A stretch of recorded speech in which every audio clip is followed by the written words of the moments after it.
৩৩ বছর আগে অযোধ্যায় যে বাবরি মসজিদ ভাঙা হয়েছিল, আজ ইতিহাস যেন আবার নতুন করে লেখা হচ্ছে, এইবার ভারতে মুর্শিদাবাদে।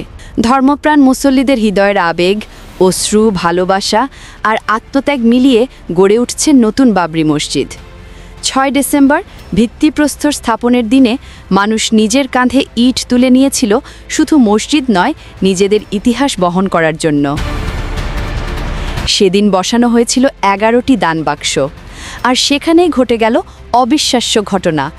দরজা খুলতেই বেরিয়ে এলো টাকার পাহাড়। একজন মানুষ একাই দিলেন ৮০ কোটি রুপি। নিজের ফেসবুক লাইভে টাকা গুনে দেখালেন হুমায়ুন কবির।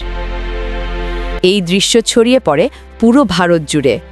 আনন্দবাজার, আজতক বাংলা, এবিপি আনন্দ, TV9 সব মিডিয়ায় ঝড় তোলে এই ভিডিও। রবিবার সন্ধ্যা ৭টা থেকে রাত ১২টা চলেছে টানা গণনা। প্রথম ৪টি বক্স আর একটি বস্তা থেকেই পাওয়া গেছে ৩৭,৩৩,০০০ রুপি নগদ।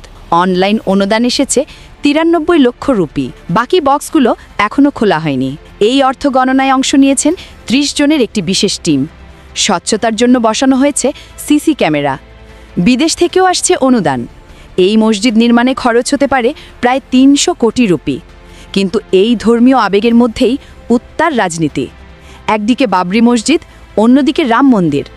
নির্বাচনের আগে ধর্ম হয়ে উঠেছে সবচেয়ে বড় অস্ত্র। আইন, আদালত, রাজনীতি সব মিলিয়ে এই মসজিদ এখন শুধু ইমারত নয়, একটি আন্দোলনের নাম। শেষ প্রশ্ন একটাই, এই ইতিহাস শেষ পর্যন্ত কোন দিকে মোড় নেবে? সুমাইয়া শিমু, দিগন্ত বার্তা।